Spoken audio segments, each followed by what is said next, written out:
The lightning shows my weakness, the thunder knows my secrets. The storm is like a brother, it knows me like no other. So let it rumble, let it roll, 'cause it's all I know.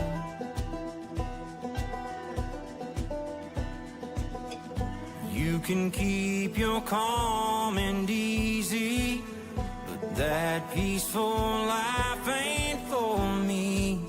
The harshest gales call out from the tree, like it can sense the reckless in me. And when the clouds roll in, it's like I'm home again. Don't need your safe and sound, let the rain come down. Let the rain come down. Let the rain come down.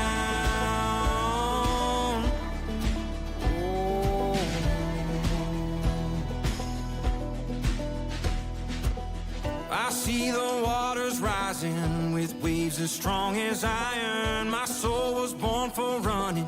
The darkness is my compass, and I will follow where it goes, 'cause it's all I know.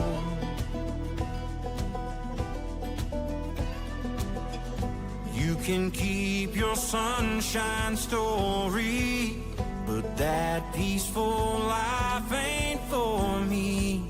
The harshest gales call out from the trees, like it can sense the reckless in me.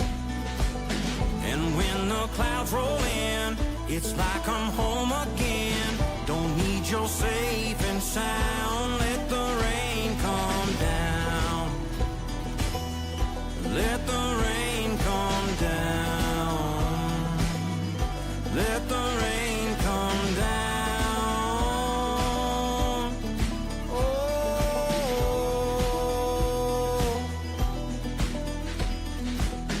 Sirens ring and run for shelter. I will chase that storm forever. The harshest gales call out from the trees, like they can sense the reckless in me. And when the clouds roll in, feels like I'm home again. Don't need your safe and sound, let the rain come down. Let the rain come down. So let the rain come down. Let the rain come down. Welcome to the locker room. Hello, hello, hello. It is a Thursday afternoon, July the 31st. I'm Nancy, your host for the day. Thank you for being here. At the top of my comments, you can see I posted a link to, because I plan starting tomorrow, I'm going to be riding 6.4 miles a day throughout the month of August. In total, will be shortly over 200 miles. I'm trying to raise money for childhood cancer, and I'm for people fighting cancer, anybody fighting cancer, on behalf of my good friend Henry, who was diagnosed 3 years ago with stage 4 appendix cancer. She has been 2 years now met free. Well, no new mets, we'll say. Some of the mets they weren't able to get out, but they haven't increased. So she's been basically in remission for 2 years. And so, on her behalf, we are fighting. I am going to bike ride for Children for Cancer through St. Jude. And I have set my goal to 200 miles to raise as much money as I possibly can. Last year, we were able to raise $81, which is thankful to everybody who donated. So, okay, second note. So we have no new information about my daughter in California. I did reach out to my sister, who has had contact with her over the past few months. Limited contact, but has contact. And so far, we have no news. And I reached out to the adopted mother of her second child, and who has been having contact with her over the years. And I have not heard back from her either. So our hopes are still high that maybe, we don't know. I don't want to state anything as being the inevitable, unless I know. So, with that being said, let's pull up.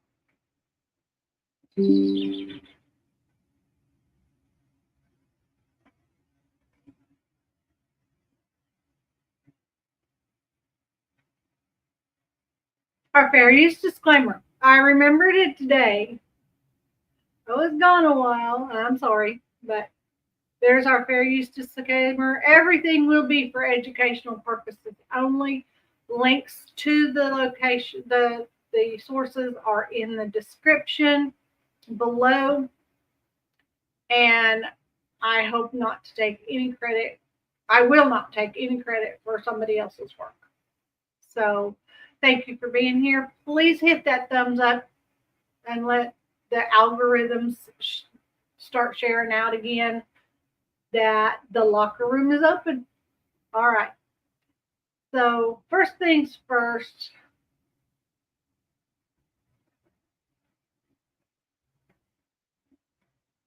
We are going to continue what we were talking about yesterday with the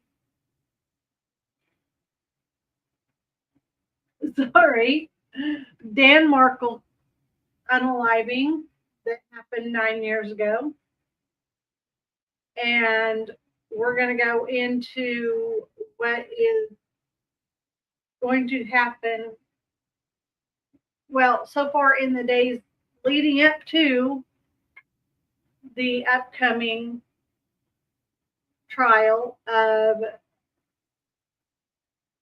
Donna Adelson. Okay, so I don't know why I get to yawning every time I get on this computer. I don't even yawn when I'm sitting at home, sitting downstairs at night, using my laptop, copying off the meanings of tarot cards. Goodness, that's a tedious, boring, hurt your fingerprint type job, but oh my goodness. Okay, because I'm handwriting them. All the definitions for all 78 tarot cards. So,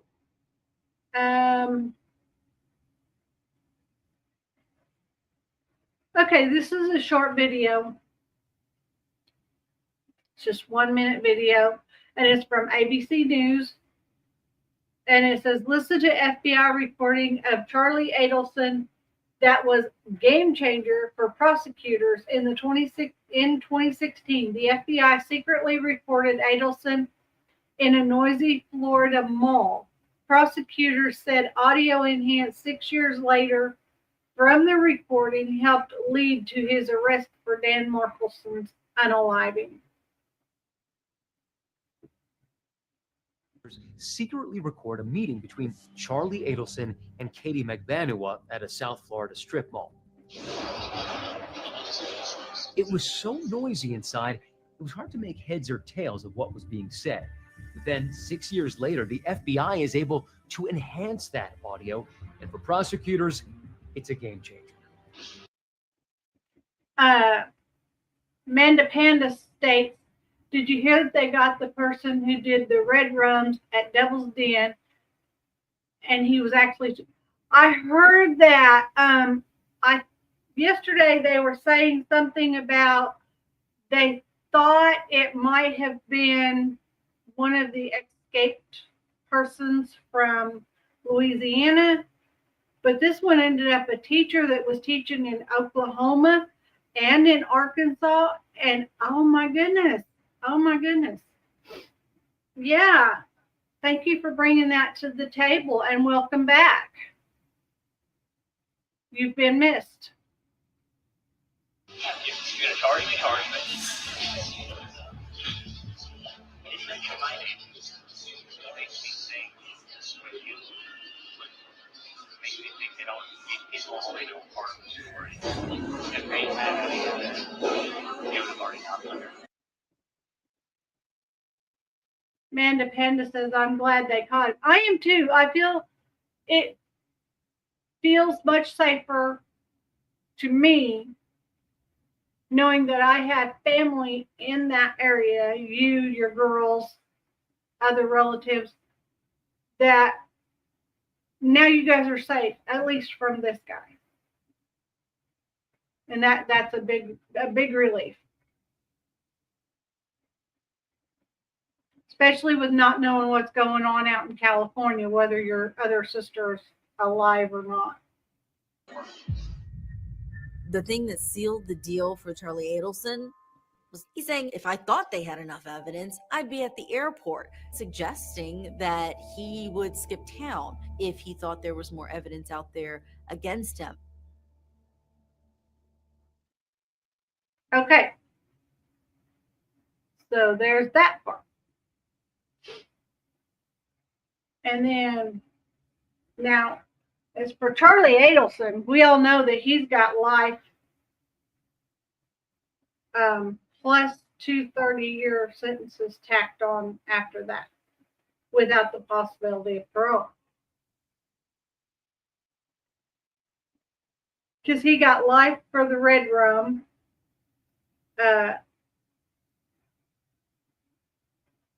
coercion.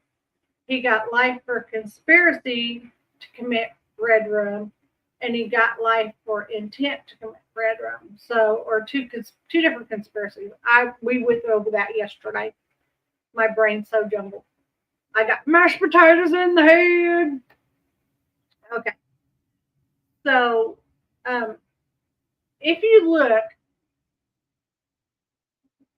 thanks to Amanda Panda bringing up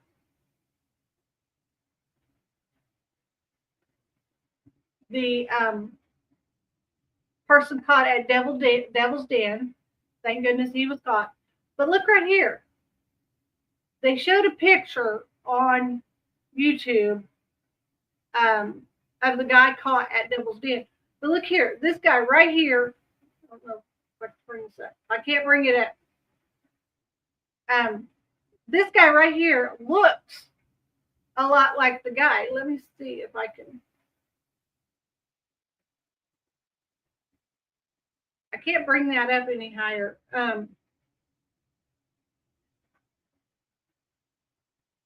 What was his name? This is the guy. This is Maxwell Anderson faces sentencing for red rum of Sadie Robinson.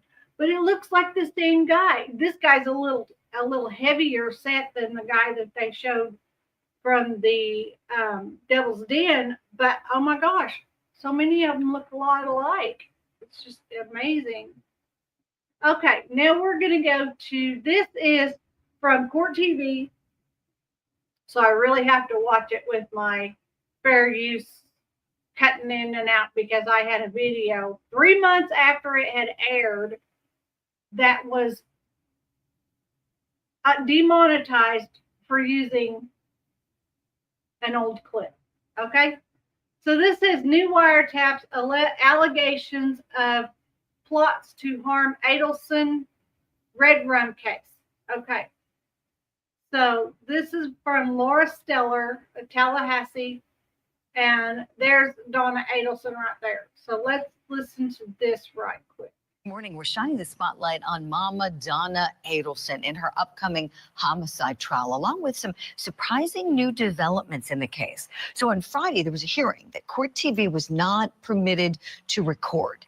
And we understand that Adelson appeared remotely as her attorneys asked the judge to grant that permission to re-depose several witnesses in the case. And this includes Donna's estranged son, Robert. That's right, there's another sibling besides Charlie and Wendy. Now, see, this is the first we've ever heard of Robert Adelson ever even existing. And now they're talking about bringing him in to testify against his own mother. Robert. Now, we learned that the newly discovered discovery that was disclosed by prosecutors involves wiretaps of conversations between a jailhouse informant and Donna's husband, Harvey. Now, we haven't heard much about Harvey since Donna's arrest. And that Harvey, at this point, is being considered a co-conspirator, but he's not being charged or tried for anything. He's not under suspicion or anything. They're just naming him as a co-conspirator. Last year. Making mistakes. No mistakes. It's two mistakes. Can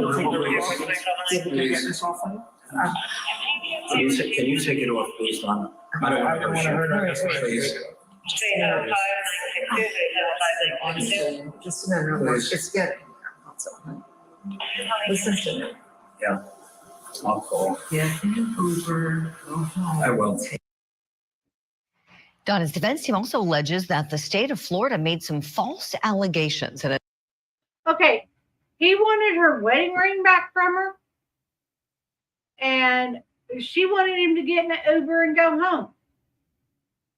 It's like, oh, I got this. I'm calm. Everything's going to be fine. Don't you worry about me. You just go home and take care of yourself and keep your mouth shut. An affidavit that was presented to a judge alleging that there was a plot to harm Robert Adelson, Catherine McBanawa, remember her, and the mother of a jailhouse snitch. So this is all starting to sound like a Lifetime movie, isn't it? But no, this is real life. So is the case shifting in any way to these other family members? Let's talk about it. Still with me, attorney Tommy Pope, and want to welcome in Court TV digital content producer Lauren Silver, who's been tracking this. Okay. Now, this is just not neither here nor there. I hope I don't get banned from this. I mean, no disrespect from this. But that color lipstick should be outlawed. I'm sorry. I don't care who you are. Look, it makes her teeth look like the lipstick is all over her teeth. And I'm sure it's probably not. But that color lipstick is awful. Even if you have the whitest teeth in town, you look like you got dirty teeth when you wear that color lipstick. This case for us from the beginning. She reads all the motions and watches all the hearings. Lauren, good morning. All right, can I start with you, please? Tell us about these new developments. What were the big takeaways, you think, with what we weren't able to film on Friday? Oh, what tangled webs we weave, this family. Yes. I've never seen anything quite like it. And behind the scenes, we had talked about whether or not Wendy Adelson would be dragged into this next. Now it's Harvey. We hadn't really talked about Harvey. He hadn't been forefront. And now we're hearing that there are these new wiretaps that the defense is just getting to listen to. They're talking about hundreds of calls. And more than that, the defense is alleging that the state recorded conversations between Harvey and a jailhouse informant.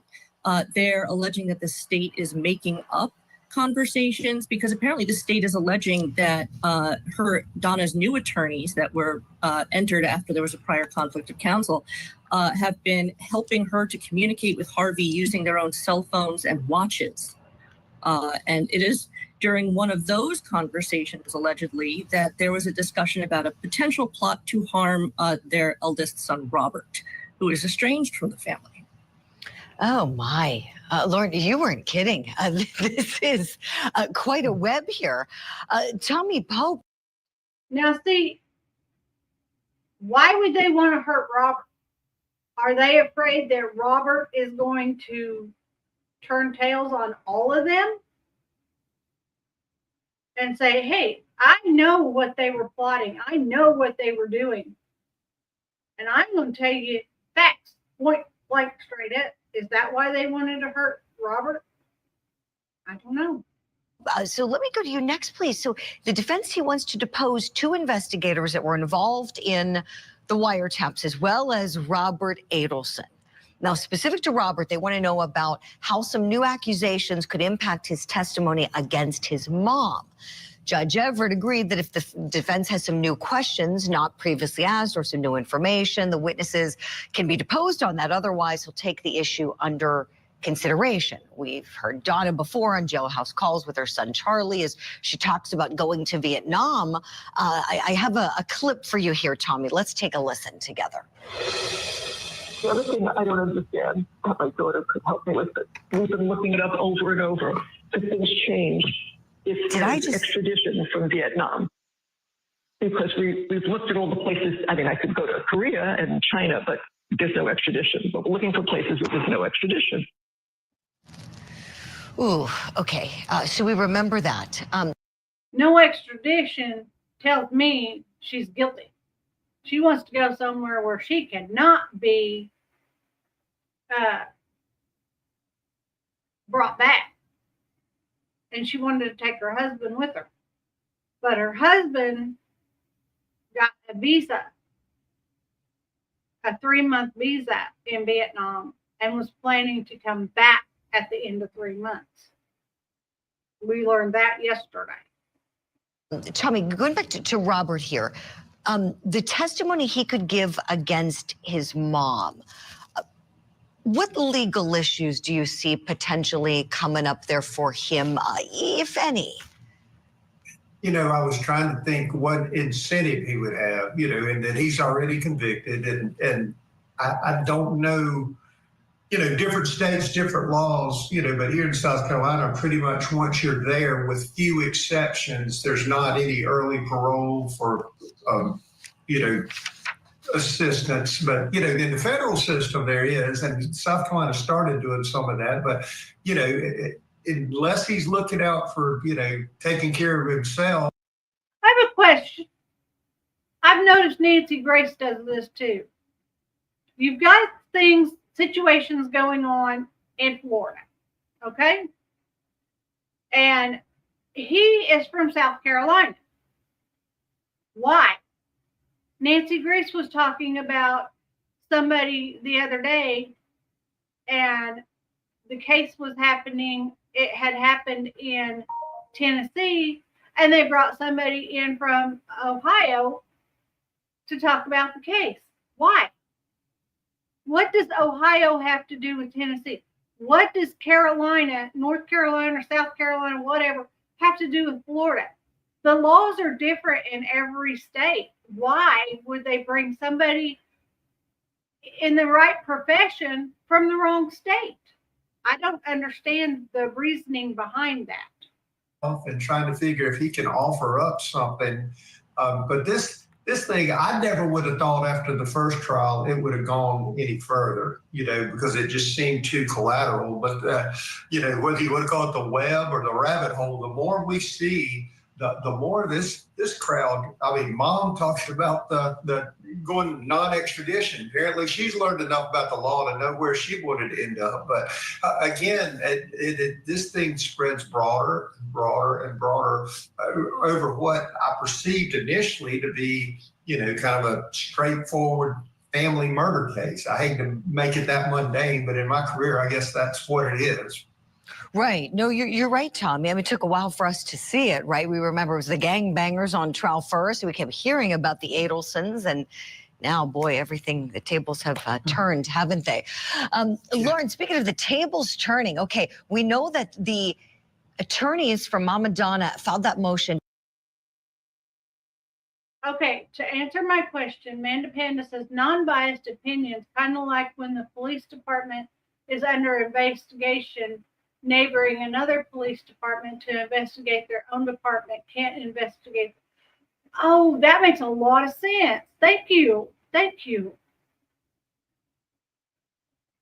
I don't know if you were listening yesterday, and I didn't know if you would want me to call you. You can call me later if you want to discuss it. But I got a phone call yesterday from Glenda's baby daddy in California said that 2 weeks ago, Glenda was in a near fatal, I guess, car accident. And he gave me the phone number to the hospital, but the hospital said they didn't know anything about it. They hadn't seen her in 2 years. And I did some looking up cases and looking up, doing people search and everything, trying to call every hospital I could in California yesterday. And I called the highway patrol, and I while I was looking things up, a thing popped up on my screen about Glenda's arrest records. And it said that she had been arrested on your birthday this year in Santa Ana, California. So I called that police department, and she had been arrested, but she was charged and released on 3 counts. And, but they didn't have any record of an accident.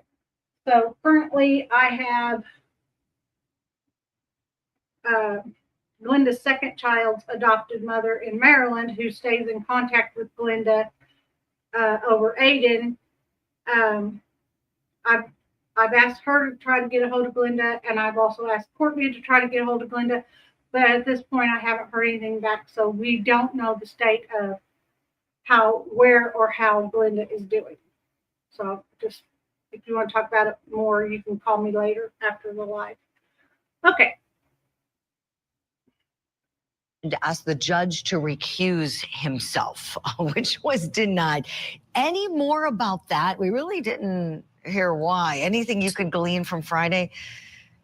So they didn't mention it in the hearing on Friday, but in the motion. So what's interesting about this motion is I'm getting this information from, it was pulled from the docket. So it's no longer public. I don't know why it was up for the 5 minutes that I grabbed it, but I did. In that document, it does reference that they had asked the judge to recuse himself because of 3 ex parte communications and or meetings with the prosecution. It doesn't say what happened in those meetings.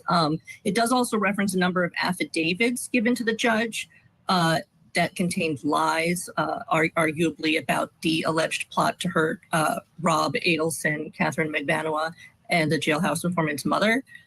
So I don't know if those affidavits were part of those meetings. It's not clear, but it is saying they are alleging that there were multiple ex parte communications and meetings between the prosecution and the judge, but the judge, again, refused to recuse himself. Lauren, thank you for that. You're so awesome grabbing that motion before it was yanked down.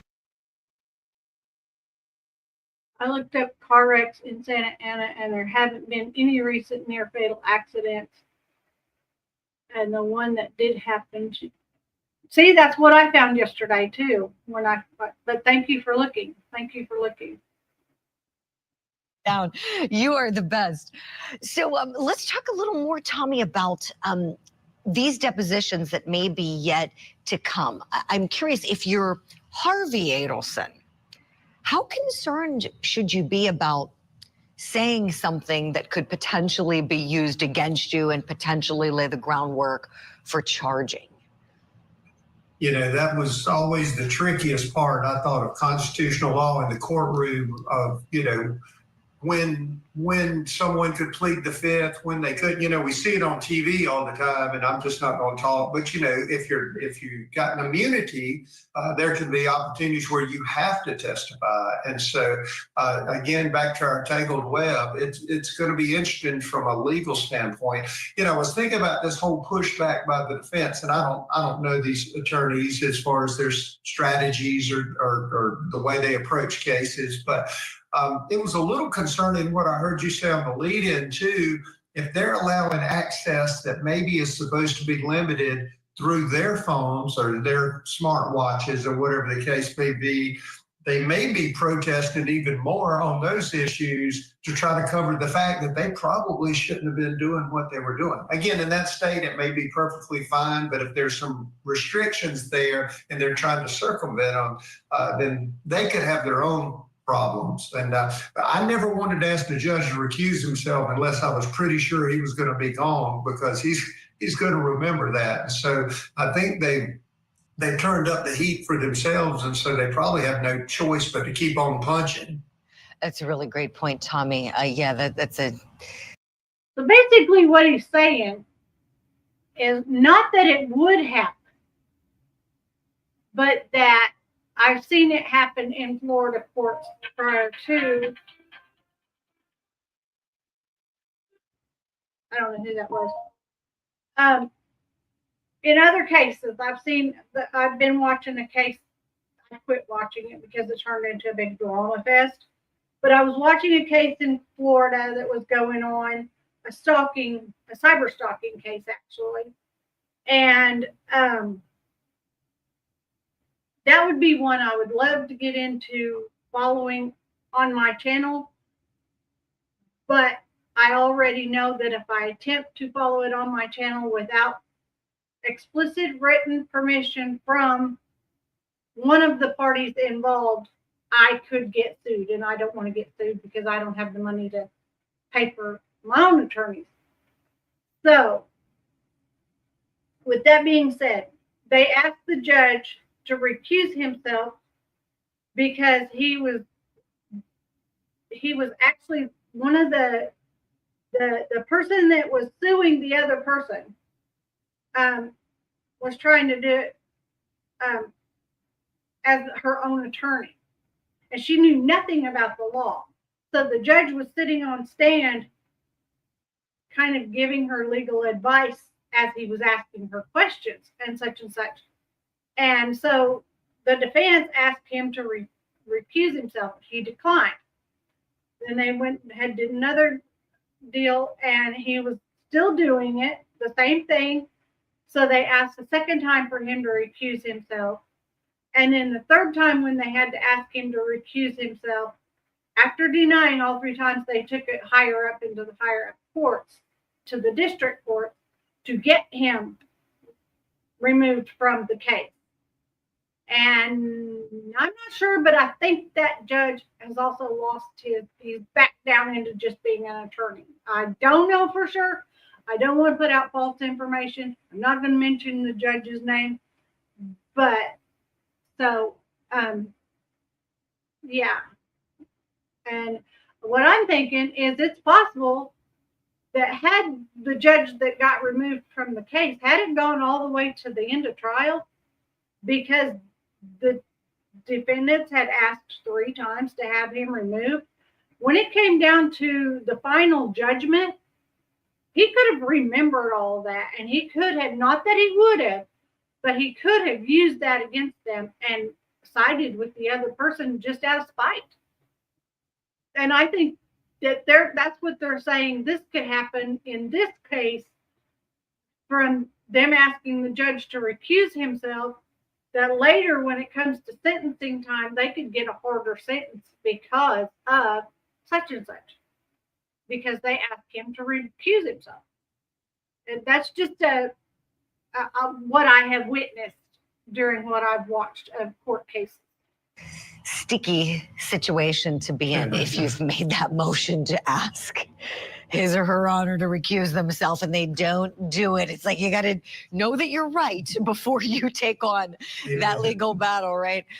So Judge Everett, he is staying on this case, and what a trial it's going to be when it happens. Lauren Silver, do we have a set trial date? You know, we know it was supposed to go in a couple weeks from now. It's postponed. How about that, please? We do. The next time they're in court is June 11th for a case management hearing, barring more motions ahead of then. But the trial itself is scheduled to start August 19th, and the judge said it will not be postponed again except for good cause. Oh, wow.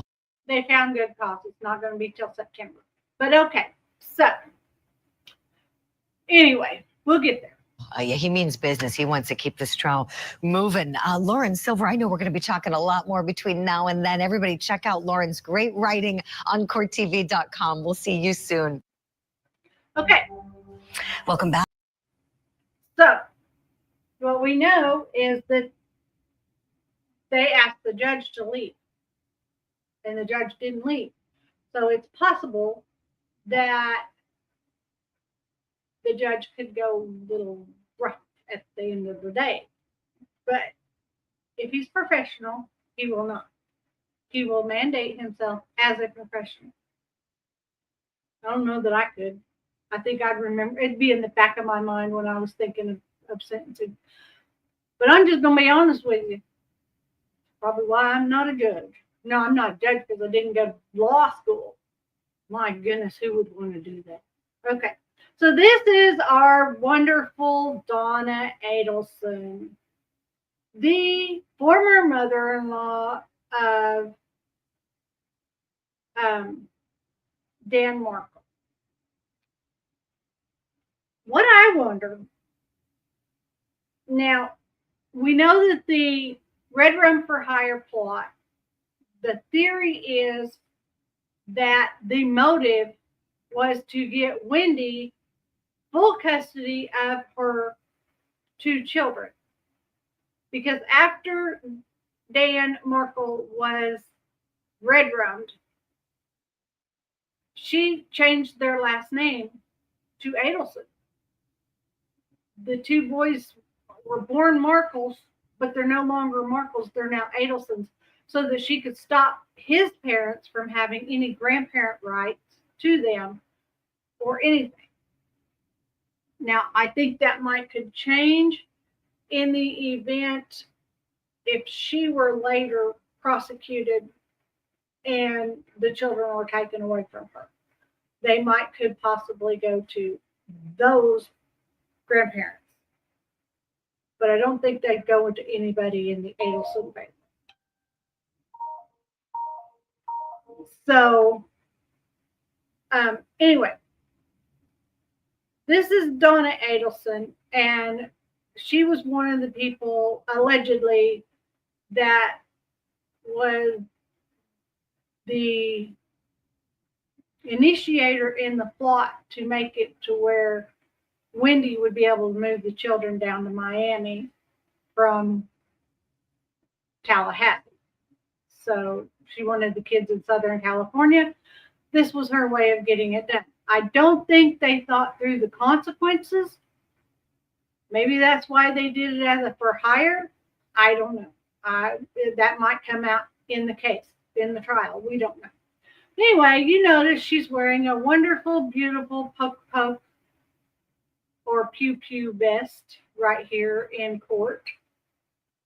And in July, the news of Dan Markel's red rum reverberated across Florida, creating ripples of shock and captured the nation's attention in the years that followed.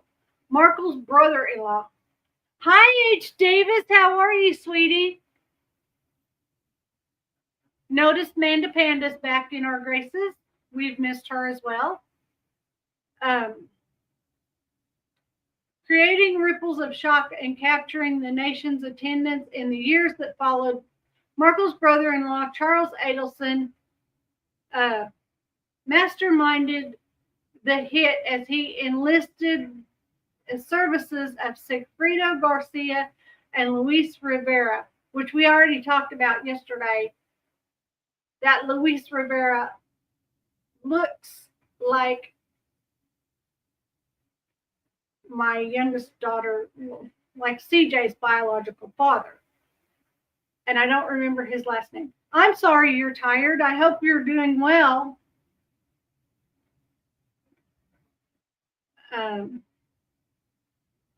Through his then girlfriend, Katie Magbana, is that how she said it? I'm doing well. We still don't know about my daughter, but all prayers are good.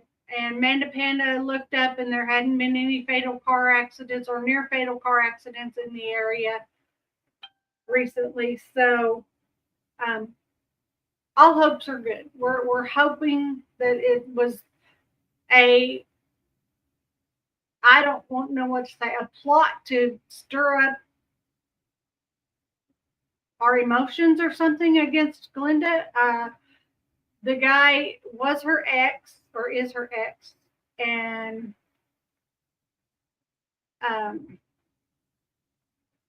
so hopefully, and he's called before. It's been a couple years ago, but he called and said something about Glenda, and what he said wasn't, well, to the best of our knowledge, turned out to not be true. So I'm kind of, after thinking about it and having a lot of time last night to think about it, just got off work an hour ago. I'm getting ready to go for a bike ride, providing the weather holds out after I get off my live today. Because starting tomorrow, I'm going to be riding 6.4 miles. Well, it's about 6.5 miles a day throughout the month of August. I'm trying to raise money for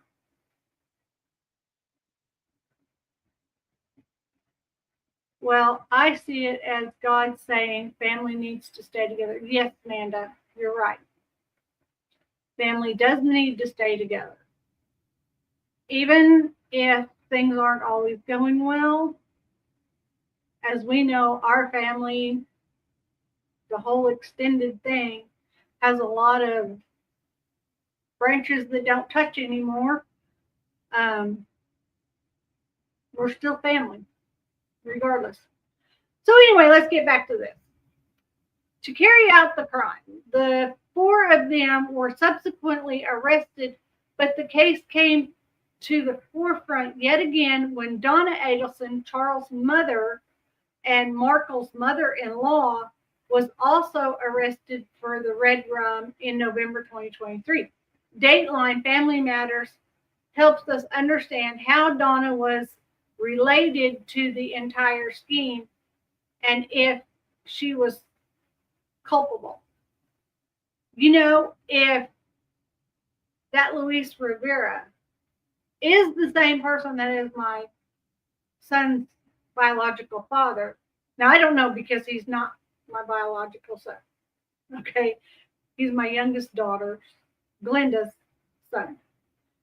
So if that's her father, then we have relation to the case. But I don't know. I'm not going to put out false information. So anyway, Donna Adelson was born in 1952, spent her early years growing up in New York. Her educational journey led her to Queens College, where she pursued her studies for embarking. My husband's bike ride was better than my yesterday's bike ride. I just got the notification. Congratulations, you're a much stronger bike rider than I am. Okay, so she married Harvey Adelson, a fellow New Yorker who had completed his dental degree at Temple University.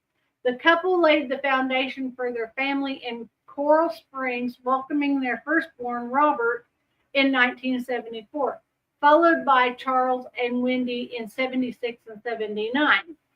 Respectively, Donna, realizing her desire to focus on her family, dedicated to transition from teaching to becoming a dedicated full-time homemaker.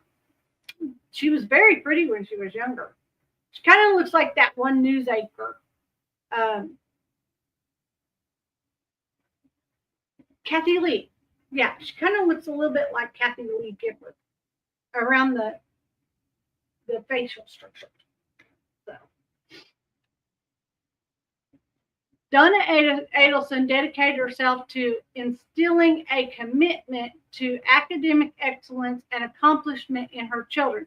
Alongside managing the responsibility of a full-time homemaker, she ventured into part-time work at her husband's dentistry practice. Donna's engagement extended beyond the family domain as she actively participated in community volunteering and took, oh, crap, thank you.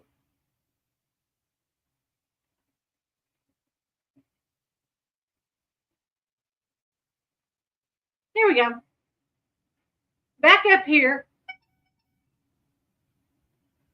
This is a younger Donna Adelson. The picture I said made her kind of look like Kathy Adelson. Kathy Lee Gifford. And in 2000, Donna's engagement extended beyond the family domain She actively participated in community volunteering and took charge in managing charities and charitable events. She was also an integral member of the Coral Springs Synagogue. That means they're Jewish. Contributing to the community's well-being, the family thrived, and by the late 1980s, they secured a residence in the cul-de-sac in Coral Springs. Okay, I have a residence in a cul-de-sac in Nowhereville, Kansas. In 2006, Wendy Adelson married Dan Markel, moved to Tallahassee, and had two sons, 2009, 2010, respectively. Things did not go smoothly for the couple for long, and they separated in 2012. Their divorce was finalized in 2013. Wendy wanted to relocate her kids to South Florida, but her plea was denied by the court. It was at this time that Donna suggested that Wendy should offer $1 million to Markel to let the kids go. In an email, she wrote to Wendy that the latter should also consider threatening Markel with converting his children to Catholicism if he did not agree to the relocation of the children. On July 8, 2014, Manda Panda, your birthday's got a big significance. Everything's happening on your birthday. Markel was shot outside his residence. Okay, now wait a minute. Yesterday it was the 13th, the 12th, the 16th, and the 19th, and today they're saying he was shot on July 8th. Every single person that reports on this story gives a different date. Okay. Outside his residence building in Tallahassee, and as the police tried to capture the unalivers, Donna moved to Miami Beach with her husband. Wendy and her two grandsons, her husband and Wendy and her two grandsons. The police were soon able to link the Red Rums to Sigfrido Garcia and Luis Rivera, and nabbed a third co-conspirator, Catherine Magbana, who had kids with Garcia, but was also Charles's girlfriend. The police had also been tapping the phones of Charles and Donna and found their involvement to be suspicious.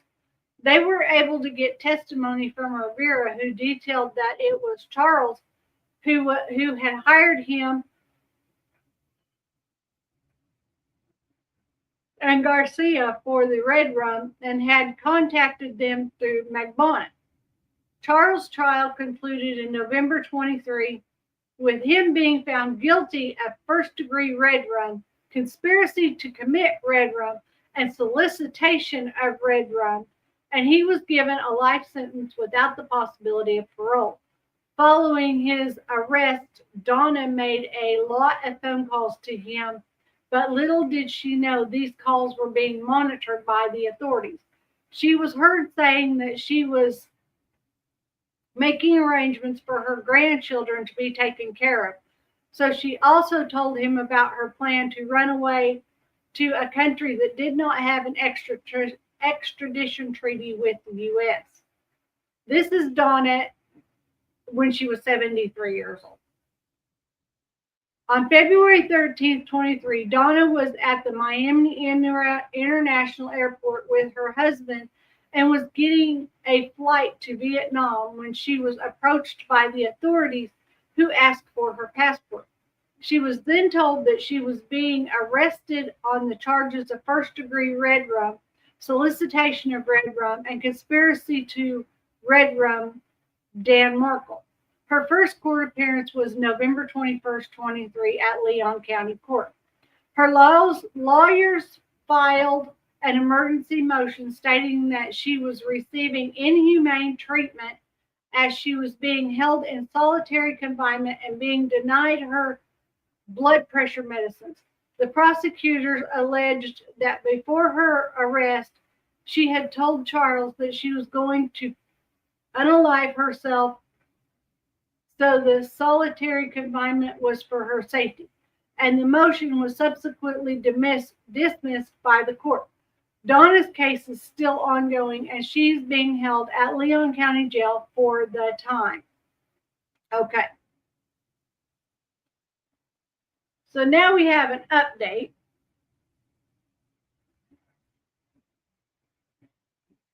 You know what I have to say about that? About Donna Adelson and her, I'm going to unalive myself. Let me show you. Let me show you just one little second. I'm going to show you.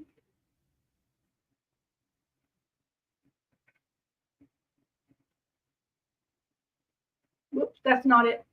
This is it. Okay. Get.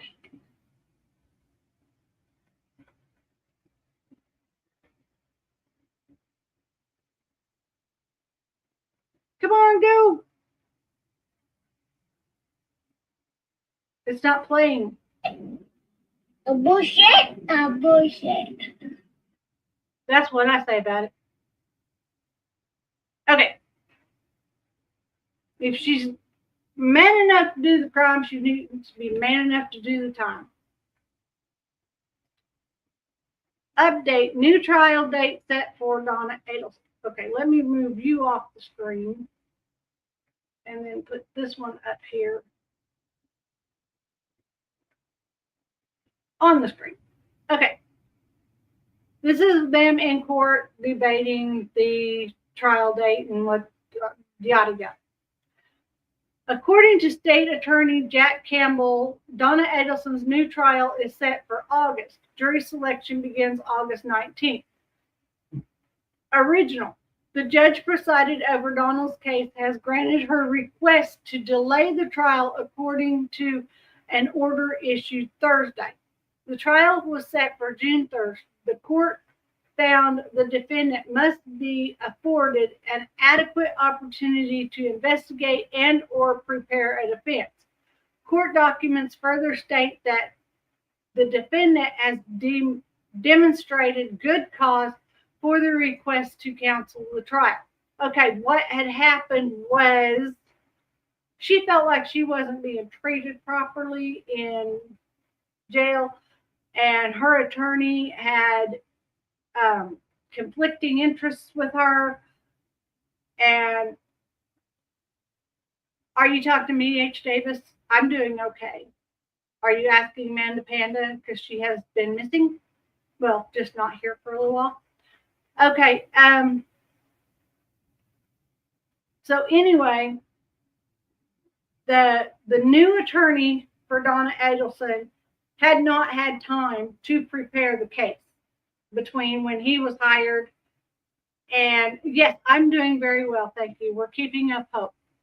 We're keeping up hope.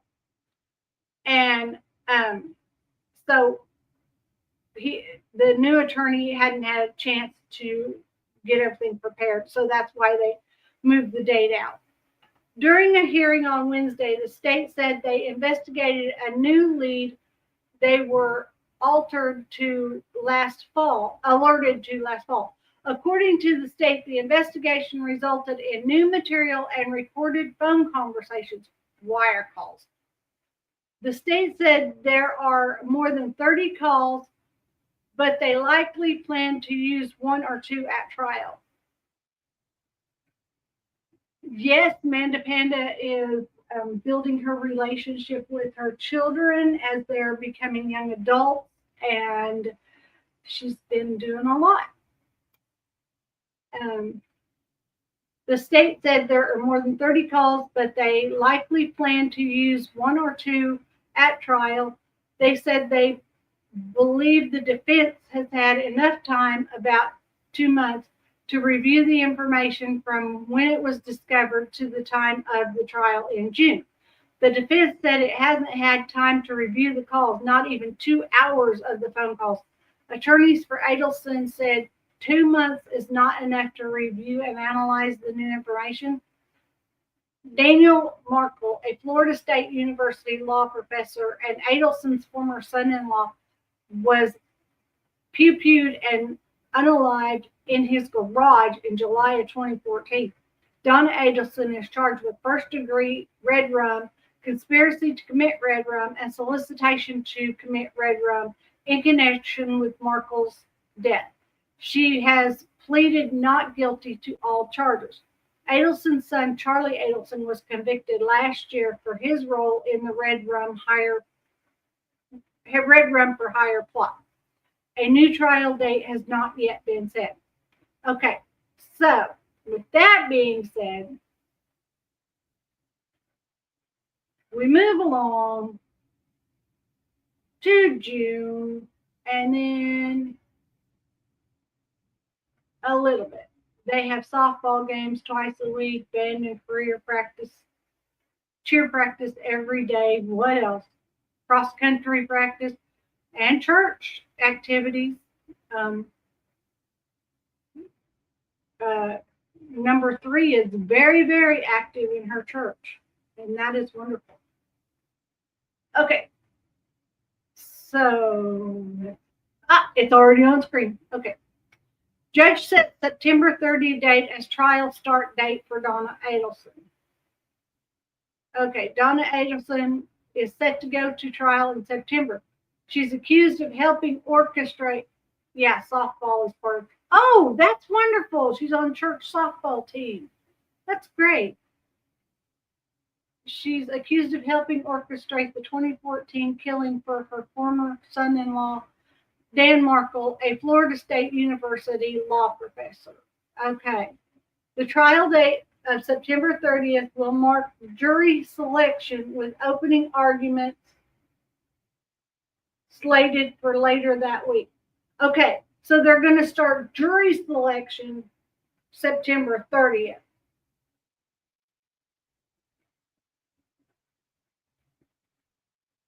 Or are they going to decide which of the, because they have to start with as many jurors as they have to go through to find the 18 that can sit, because you have to have 12 sitting in the juror box, and then you have to have alternates. So that's going to take time. So they can't do that within 1 week. So I'm thinking that what they mean by marked jury selection will mean that they will give the jurors their number. So they'll know which number they are and which alternate they are and what have you, so that they will be marked as the juror. They won't give us their name because that would be dangerous.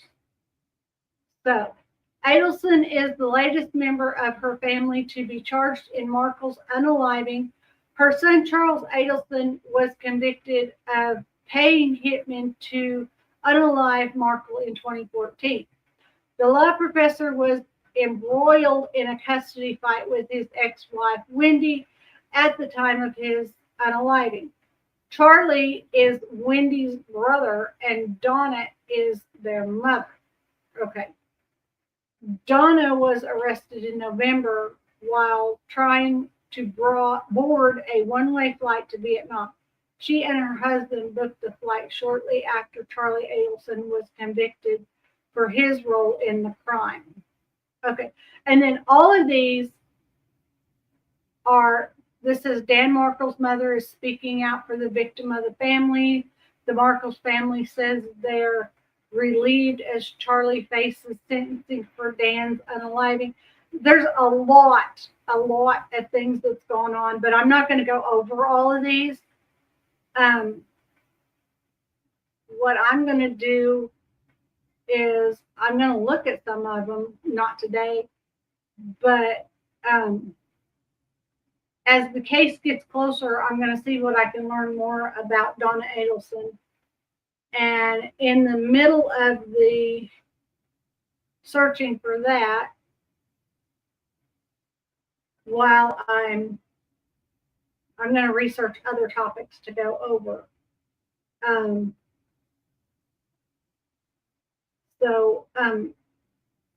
the other case, it's been on YouTube and it's been followed by the Umbrella Guy. It's been followed by Megan Fox and other content creators, but they have permission to use it, and he has been bringing lawsuits against other people who have been trying to use his case to further their YouTube channel, because he feels like if you talk about this case without his permission, you're trying to make a buck off of his name.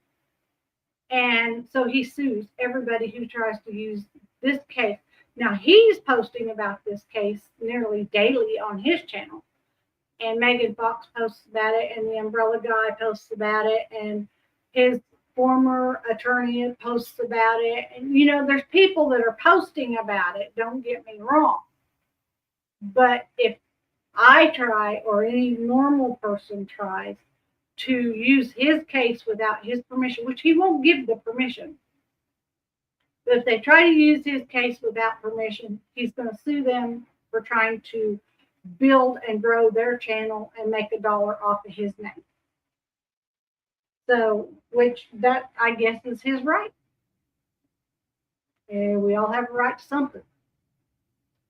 So, but I quit following the case because it became too much drama. And from what I understand, in little snippets I've seen come across my Facebook, I think it's like the judge dismissed the case, or they lost the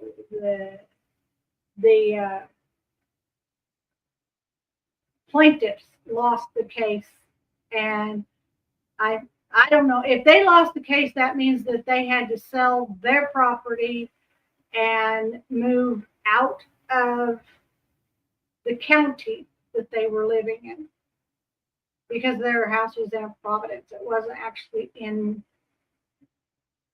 it was kind of in the city, but it was more like they had community meetings once a month, a city meeting, town hall meeting, something like that once a month. So I guess but they're incorporated, but they don't even have a post office. So I don't know what the deal is.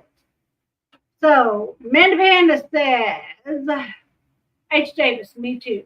Can't play because I was blessed with being double jointed and my arm pops out of socket when throwing or hitting. Yeah, sorry. Didn't mean to give it to you.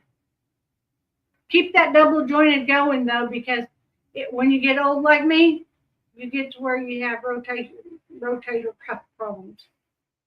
So, anyway, things I could do when I was younger with my shoulders, I cannot do anymore. It's like this one, since I fell, I can't raise it any higher than this. Okay. So anyway, that is all I have for today. I want to cover the case in Arkansas now that they have arrested somebody, but everybody else on YouTube that I've seen is covering that case, and I don't know if there's anything new I could add to the table. And it kind of hits really close to home because I have family that lives in Arkansas. So, and I'm just thankful that they're all safe. So with that being said, I thank y'all for being here. You could have been anywhere else you want to be on Thursday, but you were here with me. So do something nice for someone, even if it's just be the reason that they smile, and get one. See you tomorrow.